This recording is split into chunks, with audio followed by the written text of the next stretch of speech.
So it's National High Five Day. We're going to do announcements in the notes and assignment per usual, our announcements. I want to show you kind of what the next few weeks looks like, okay? So we are going to gear up for week 5, the CASP test. And you might be wondering, like, Miss, what's a CASP test? It's a California state exam. You've probably taken it before in like 8th grade and then like before that in middle school. In 11th grade, you take it for English and for math. So you're going to get more information in your advisory. But basically, we are going to finish polynomials in the next, like this is this week and then next week. And then we're going to do 2 weeks of preparation for the test, right? So I really want you to feel like you understand what to do on the test. And so we're going to do that for week 3 and week 4. We'll play some games. We'll have some questions in there. And we'll do that in week 3 and week 4. And then in week 5, we'll send, that will be the only thing you have to do is week 5. Okay, so in week 5, the only thing you have to do is take the test. So that's good. Good morning, Mahalia. Good morning, Brandon. I'll put this in the chat for you. So this is what the next 5 weeks looks like. I do want to highlight next week, Thursday. I unfortunately will not be able to be here. I had death in my family, so I have to go to the funeral next week. But I will be here Tuesday, and then on Thursday, Ms. Yama will be able to teach. So I'm glad that we have Ms. Yama, and she'll be able to teach you the last section of polynomial. So just like a heads up on that one, I will remind you on Tuesday. Okay. All right. Okay, I wanted to talk, one of my favorite things to do as a math teacher is when you come up with like very interesting wrong answers, right? So I just wanted to highlight a few of the answers that I saw yesterday that Ms. Yama and I saw as we were grading your assignments. So this is called my favorite no. These are like I love wrong answers because it shows me how your brain is working in such creative ways, right? So the first creative way that I saw was this here. So if it was 2x plus 3, 2x plus 3, this person put degree of 3, right? The biggest exponent being 3. I'm not sure there's an exponent here, right? We have x to the 1 power, so I should have 1 here. What should the name be? If you have just x in your problem, like it's not x squared, it's not x to the 3rd, not x to the 4th, it's just x. It's not constant. That would be the number 3. The number 3 is a constant. But what would it be for the, what would the first name be for this here? You can put it in the chat. Yeah, absolutely, Ashley. It's linear, right? It's linear. When you have just a number there by itself, or I'm sorry, when you have a number there by itself, it's constant. But when you have an x, when you have just one x, right, x is called linear. The correct answer for number 2 here was linear and binomial because there's 2 pieces. I love this idea though, because 3, the number 3 itself is a constant in this problem, but the biggest exponent is the x. Okay. All right. This was a different problem that I saw. This was I think this was my favorite wrong answer. So again, we see that linear term. In this person, they wrote their own. They said 4x plus 5x minus 5x. This is awesome. I love that they wrote this. However, it's actually not a trinomial. It does have 3 parts here, but does anyone have any idea why it is not a trinomial? Any ideas? Feel free to come off mute if you're thinking about something. Because it's 4 and more. Oh, well, there are, I mean, right here, there are 3, right? There's 1 term, 2 terms, 3 terms. There are 3 terms here.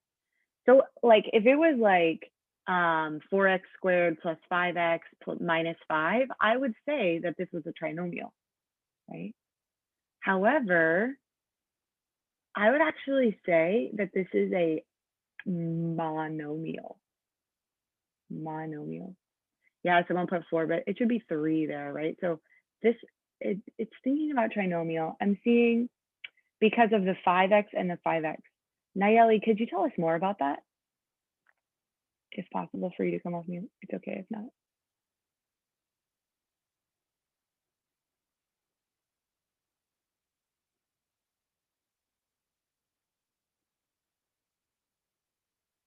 Don't they cancel? Yeah. See how 5x and 5x, these would cancel? If I added these together, right, I would get 5x minus 5x, that'd be 0, right? So these would not be here, and I would just have 4x by itself, right? 4x by itself. So the highest exponent would be 1, right? The highest exponent would be 1. Let me just write this here. This should end up being 4x. And then once it's 4x, we should have here a 1 as our linear term. And then it would be linear, that's correct. And then how many terms would this be? If it's just 4x, how many terms do we have? I see 3 right here, but I have to simplify. So my my simplified answer is actually 4x. So how many terms would I have? Yes, Roxana, I would have 1 term. So then what kind of nomial would this be? It's not going to be a trinomial anymore. What kind of nomial? Monomial, yes. This would be a monomial. So it would be a linear monomial, even though it has technically 3 parts here, right? Because you can simplify them into 1 part, that means that it is a monomial, right? And it's linear because of the x. All right. So then look, the same thing happened here, the same creative wrong answer. This person said, okay, I'll have a number. So they said that it's constant, which is totally true. And then they said, oh, well, I have 5 pieces. It's a polynomial, right? But actually, yeah, Melissa, it is a monomial, because what would happen is you would add all these numbers together, right? Add them all up. Maybe you get like 105 or something. I don't know what you get, but you add them all up and you would have just 100 and something. And that would just be a monomial. So the same monomial answer would go on this one. So the reason why I love this answer is because it was super creative and followed the rules. That being said, one thing I didn't tell you yesterday is that if something is the same type of, if something is a like term, then we have to combine them before we can name it. We have to combine it before we can name it. So pretty interesting. Do y'all have any questions about what we just mentioned here?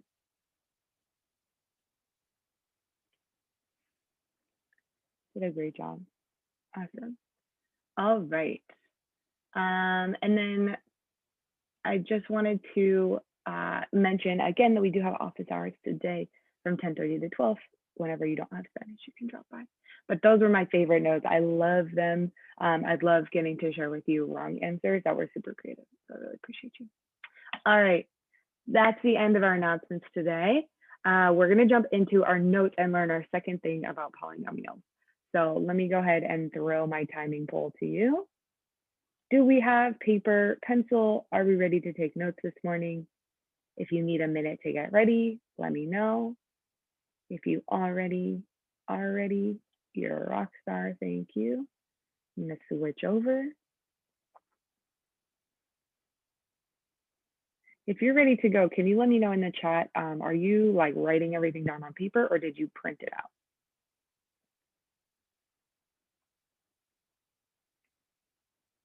Let me know in the chat if you're ready to go. Paper, cool, thanks. Printed, cool, thanks. Paper, awesome, thank you. Printed, paper, awesome. Paper, awesome.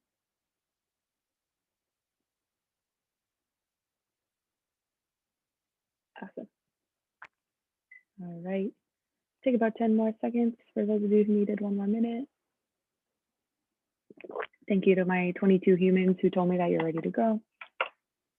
If you're ready to go, you can title your paper. Go ahead and title your paper. Fundamental Theorem of Algebra. Sounds so fancy, huh? So fancy. All right.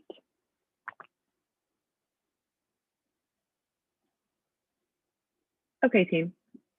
So today we are talking about the fundamental theorem of algebra, right? Super important. I want to name on here, there are a ton of things on this page, right? A ton of things on this page. You do not need to write down every word that's on this page, per usual, right? I'll try to highlight in green things that I think are super important for you to have on your page, but you can write down what you feel like you need to write down, okay? One thing that I have seen people do, which I really appreciate, is sometimes people will take pictures of their work. So like for this section, they'll take a picture of just that little section on their paper, and then they'll put it in the document, kind of thing, so that they have both the notes and the things that they write on paper. That's kind of cool. So, all right, the fundamental theorem of algebra. Fundamental meaning like the baseline, the most important. The theorem means like an idea, and of algebra is what we're doing. So the super important foundational idea of algebra is this. The fundamental theorem of algebra states all polynomials have some kind of solution. All polynomials have some kind of solution. Right? So some of them are real, some of them are imaginary, some of them are double roots or triple roots. We're going to talk about that today. But all polynomials have some kind of solution. And this is what we're going to focus in on today. A function of degree n has n roots. So what I'm saying is if we have x squared, it's going to have 2 solutions. X to the power of 2 has 2 solutions. X to the power of 3 has 3 solutions. What would you guess x to the power of 4? How many solutions does it have to have?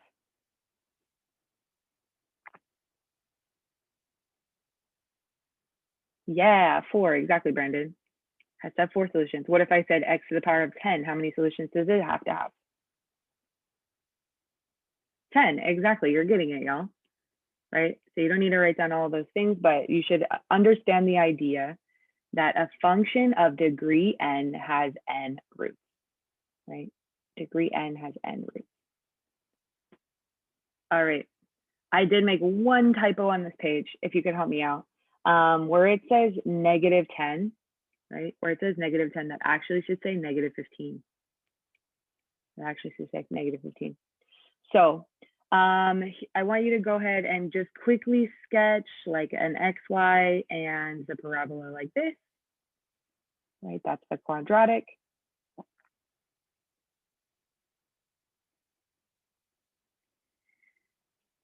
What is the degree, right? Remember the degree is the highest exponent. What is the degree of this? It's a quadratic. What's the degree from yesterday? What's the biggest exponent in this question? 2, yes, absolutely. Good job, Melissa, right? This is x squared, right? Make sure that you have somewhere written down x squared on your paper. So it must have how many solutions? How many solutions does it have to have? Yeah, 2 solutions, right? So it must have 2 solutions. So x squared equals 2 solutions. Solutions are where the line crosses the x-axis. Do y'all see the x-axis here? It's where the line crosses the x-axis. So I'm looking at this point right here. And then I'm following my line this point over here. What number represents this first blue point here? This is x equals what? -1, -2, -3, -4, -5. This is -5. It has a solution on the graph. I see solutions at -5.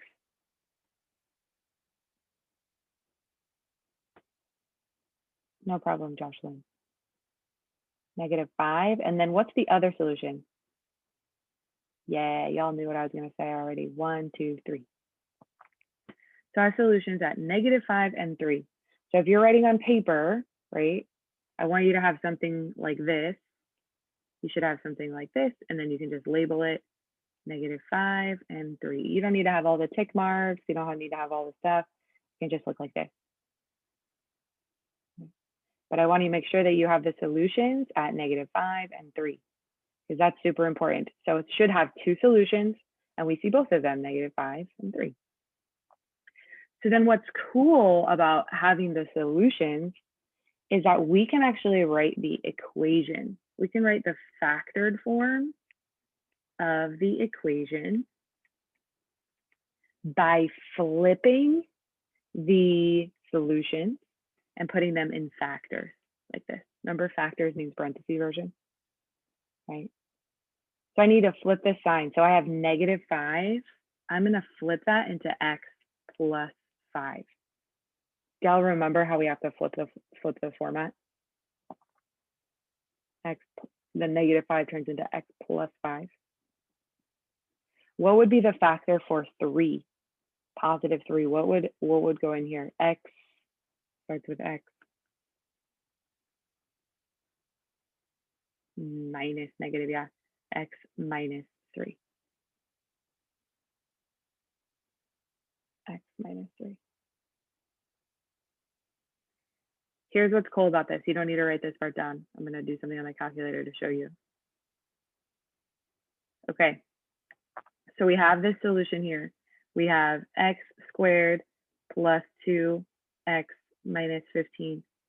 And we can see on the graph, do y'all see on the graph how we have the same blue line here as we have the red line here, right? Same line. Let's go ahead and check out the solutions. The solutions are -5 and +3. We have those same solutions here, right? That's what we're seeing here on the graph. It's x squared, so it has to have two solutions. On the graph, we see the solutions at -5 and +3. And the factored form, I'm going to go ahead and type it here, x plus 5, x minus 3. Check it out. Do you see that green is exactly the same as the blue, right?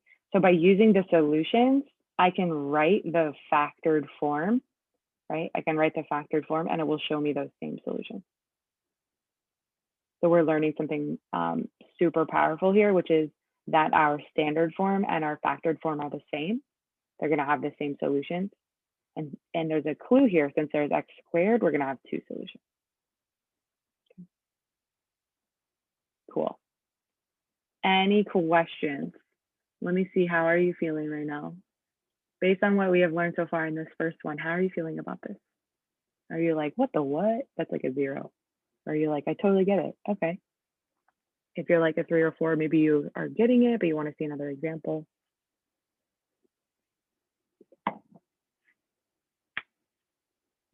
Okay, if you're a what the what, I just want you to like try to forget everything you know right now and just try to relearn on the second one. Okay. If you're like, I think I get this, let's see if what we were saying makes sense for the second one.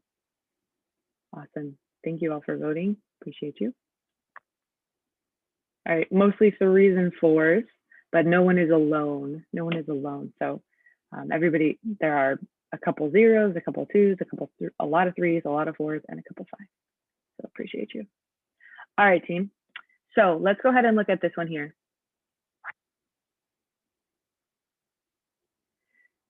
So if you're drawing on your page, I want you to have something that looks like this. Something looks like that. See how fast I drew that? It doesn't need to be fancy, just up, down, up.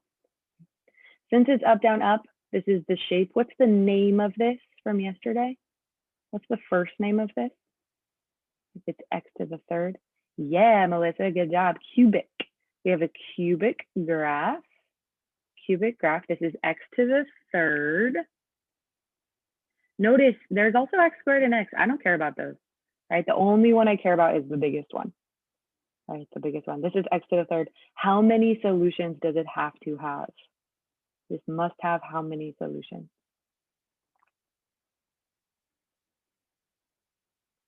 3. Since it's x to the 3rd, it needs to have 3 solutions. Thank you, Ashley. Great job. 3 solutions. Thanks, Roxana. All right, 3 solutions. On the graph, I see the solutions at this, this, and this. What are the numbers that represent our solutions here? What are the numbers that represent them? What's one of the numbers that represents a solution? -1, yes, Emiliano, -1. Where else? +2, yes. And +3, yes. +3.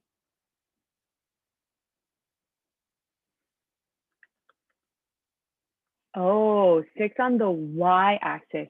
Yeah, this one up here doesn't count. That's called our y-intercept. This is our y-intercept. We don't have to worry about that for solutions. Solutions are only found on the x-axis. So thank you for giving me that. That's a great wrong answer. I love that. Right, so our solutions are only on the x-axis, right? -1, 2, and 3. So my solutions are -1, 2, and 3. Yeah, thank you for that. All right. So my factored form is going to have 3 factors. Can someone tell me one of the factors that will be here? One of the factors, feel free to put it in the chat. They're all going to have x in them.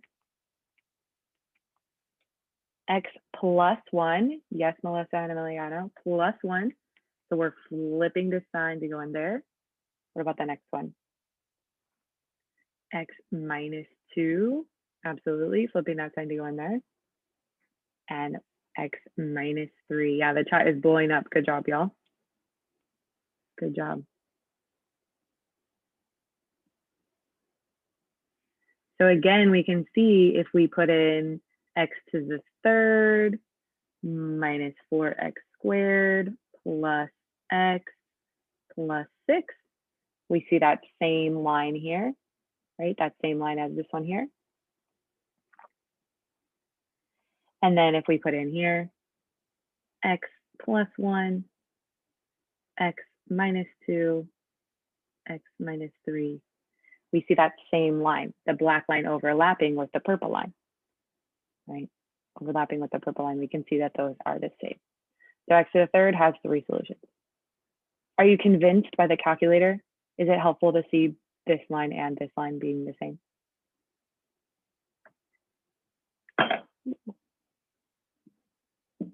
Nice. Yeah. Awesome. Okay, I'm going to put the calculator away for now. We'll come back to it. All right, let's do one more with a quartic. A quartic.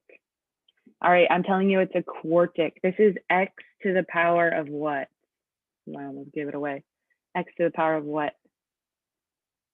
Yeah, 4. 1, 2, 3, 4. Right? So everything that touches the x-axis is how many solutions it has. Yes, Josh. So since this is x to the 4th, we go up 1, down 1, up 1, down 1, x to the 4th. It should have how many solutions? How many times should it touch the x-axis? 4 solutions. Yes. 4. So the words, I kind of use these words interchangeably. Solutions equals x-intercept equals roots, and there's another one, zeros. All 4 of these words mean the same thing. All 4 of those words mean the same thing. They are synonyms. Solutions, x-intercepts, roots, and zeros all mean the same thing. They're all talking about where the line touches the x-axis. So there are 4 of them here. Someone tell me what one of them is. Or you can tell me all 4. What numbers? -2. Yeah, Melissa. -2. -1. Yes. +1. Yes. And 2. Yes.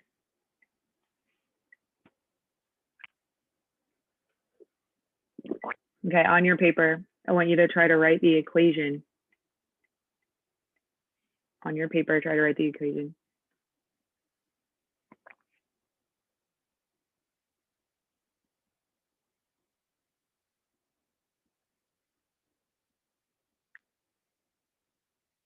So you have x in all of them.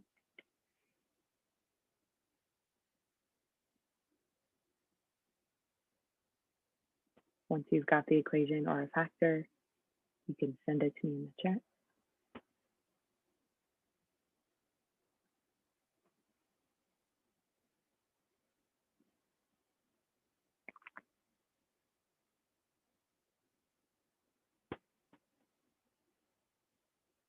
Yeah, Mira, great job. So we're turning this one into x plus 2, this one into x plus 1, this one into x minus 1, and this one into x minus 2. X minus 2. And this equation here is the equation for this one here. Amazing. Great job.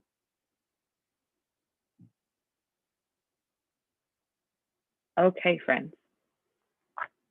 Now that we've seen these 3 examples and we've written the equations for them, how are you feeling now? How are you feeling 5 to 5 when we relaunch this? We were some 3s and 4s mostly last time. How are you feeling now?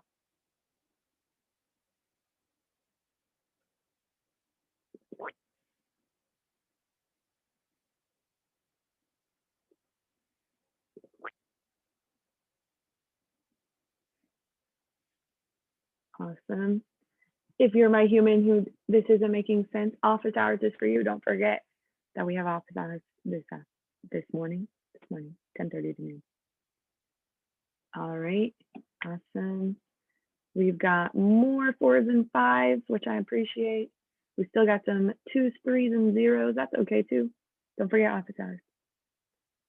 Or ask the question. Happy to answer it. All right, team. So these are all have all been single roots.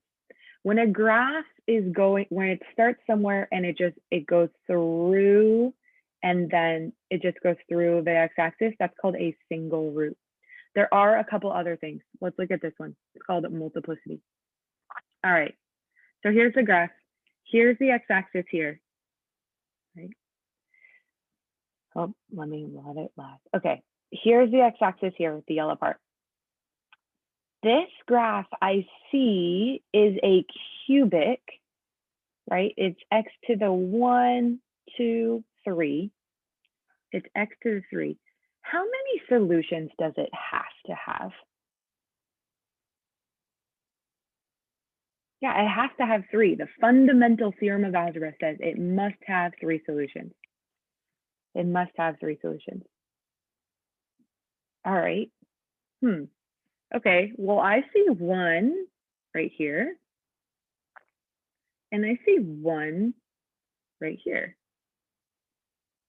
I see a root here at -2, and I see a root here at +2. I only see on the graph, I see solutions at 2, at -2, and at +2. But that's not 3 solutions, right? That doesn't look like 3 solutions, right? There's only 2 places where it touches a graph. So something interesting that we have, this is called a double root. Do you see how it's different than the single root? The single root passes straight through, right? It just goes on. It's just like going along. Nothing changes its mind. It just continues on like this. This is called a single root. That's just x equals -2. This one over here, right? It's coming down towards the x-axis, and then it bounces off and it continues off in a positive direction, right? So it comes down, it doesn't go through like a single root does, right? It comes down and it bounces. Something changes its course. This right here is called a double root or a double solution. And the way that we show that in our solutions is by writing M2. It has a multiplicity of 2. The word multiplicity is right here. Multiplicity. Turn to your dog and say multiplicity, or your niece. Wake her up by saying multiplicity. Right? Multiplicity just means that something else is happening. It's not a regular single root. It's a double root. So that's how we can get to 3 solutions. We have 1 solution at -2, and we have 2 solutions at +2, right? 2 solutions here at +2. So what this looks like for my graph, or for my equation, we're going to do the same thing. It has 2 parts. We have -2, so I'm going to turn that into +2, x plus 2. That's this one. And then I have 2 multiplicity 2. So how I write that is I write the same x minus 2, flip it over, or flip the sign. And then in order to show that there are 2 of them, that there's a double, I put an exponent 2 right here.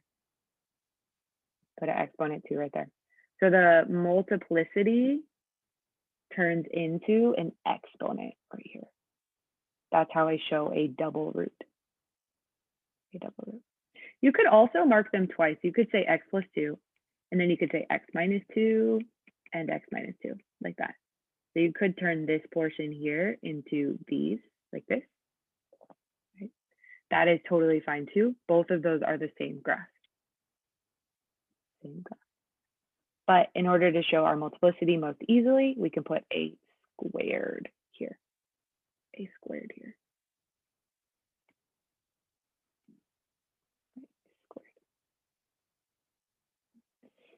Go ahead and type. I want to take one moment. Can you go ahead and type, how do you know that something is a double root? When you look at it, what's the difference between a double root and a single root? Would love to hear your responses in the chat, or you can come off mute if you're feeling good.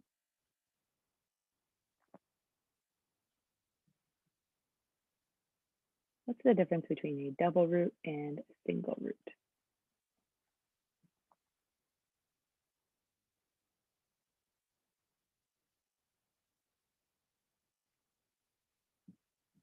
Double roots they count as 2. Yeah, they have 2. They're not 2 numbers, but they count as 2. Double roots go down and then come back up. They bounce off the x-axis. Right? Think about it like a basketball bouncing off. For sure. Thank you, Miliana. Thank you, Mira. It touches 0. Yeah, I mean, it comes down, it touches 0, and then it bounces up. It just doesn't go through it like a single root does. It doesn't go through it. All right, let's do this one here. If you're drawing on your own, I just want you to draw something like this. You should have a line here. Is it double when it goes through the x-axis again?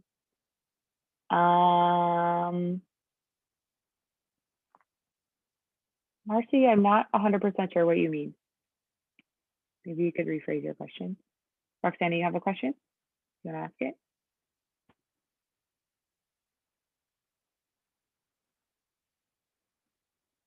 Back to this one, Josh.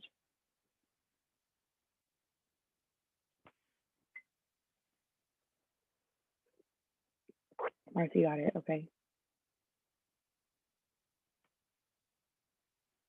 Okay, let's do this one really fast. All right, so if you're drawing it on your paper, you've got a line that goes up here, goes back, goes up here, goes back down, goes through here, does it like a little flat part, and then goes back up like that. Oof, okay. We've got our graph. It looks kind of funky. This is a graph of x to the 5th. X to the 5th.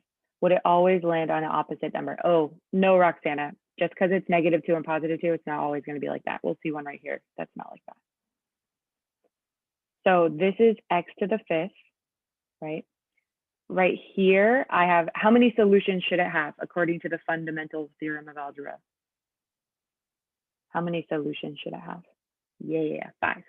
Should have 5 solutions. So it should be able to count to 5. Should be able to get to 5. So I have one right here. That's at 0. And I have one right here. That's at 2. Do you see how it bounces? It touches the x-axis and then bounces. What kind of root is that? What kind of solution? What's the name of it? Is it a single or a double? If it goes up and then it bounces back down. Yeah, it's a double. So we have a double 0. So I'd say 0 multiplicity 2. Yep, 0 multiplicity 2. So we have 0 here. And then it comes down, and then right here, do you see how it goes through, but it does this like kind of funky looking thing where it gets flat right here? Right, it gets flat. It doesn't just go straight through. Right, it does this funky thing where it does this flattened out thing, and then it keeps going. Right, when it flattens out like this is called a triple root. Oof, a triple root. Right, so right there, that's a triple root. We would write 2 multiplicity 3. Right, it counts as 3 solutions. So the 0 is counting as 2 solutions, and the 2 is counting as 3 solutions, and that is making our 5 total solutions. 5 total solutions. Cool. All right, what am I going to write for my 2? What am I going to write for my 2 solutions here? I have 0. So my factor is going to be x plus 0. But what do I do in order to show that it has a multiplicity of 2? What do I put right here? Yeah, to the power of 2. To the power of 2, yep. I'm going to put exponent 2 there. Good, awesome. And Roxana is reminding me that you can just put x squared. You don't need to have the plus 0, right? The plus 0, that doesn't really do anything. So it could just be x squared. All right, and then what do I put in this one? I'm going to have x minus 2 to the power of 3. Yes, Amira, I love the way that you typed that for us. And Brandon, thanks for saying power of 3 as well. So x minus 2 to the power of 3. So we would have here x minus 2 to the power of 3. Absolutely. Both of these are correct. Both of these are your equations for this line here. Pretty wild, huh? Pretty wild. Okay, friends. I'm going to relaunch this one more time. I want to know, how are you feeling now that you've seen some double roots, some triple roots? It's getting a little more complicated, right? A little more complicated, but generally following the same rules. Generally following the same rules.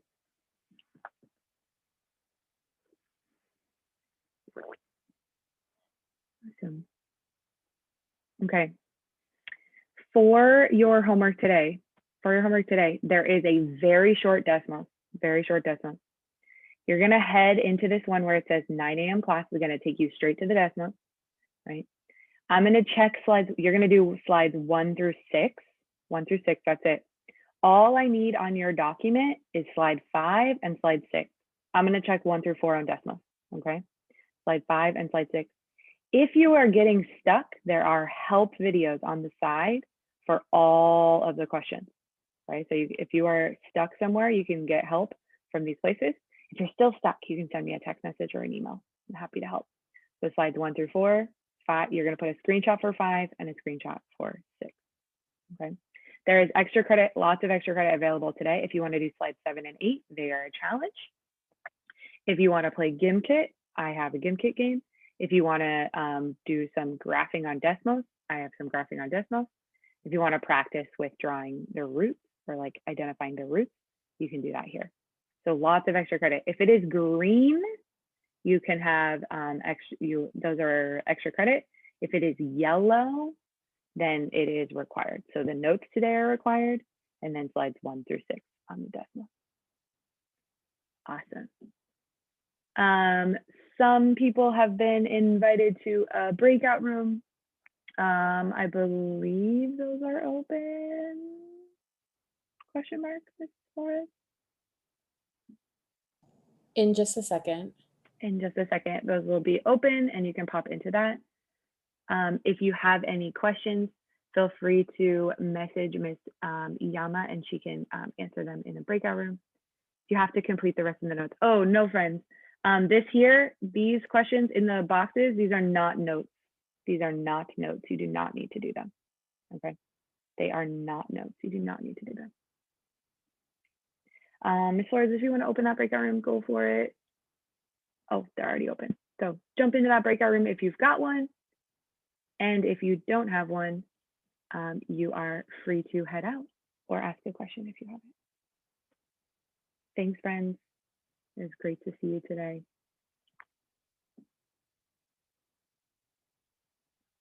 Yeah, Josh, slides 1 through 6, that's homework. Slides 1 through 6 is homework today. But you have a video to walk you through it if you need it. You're welcome. Bye, friends. Bye.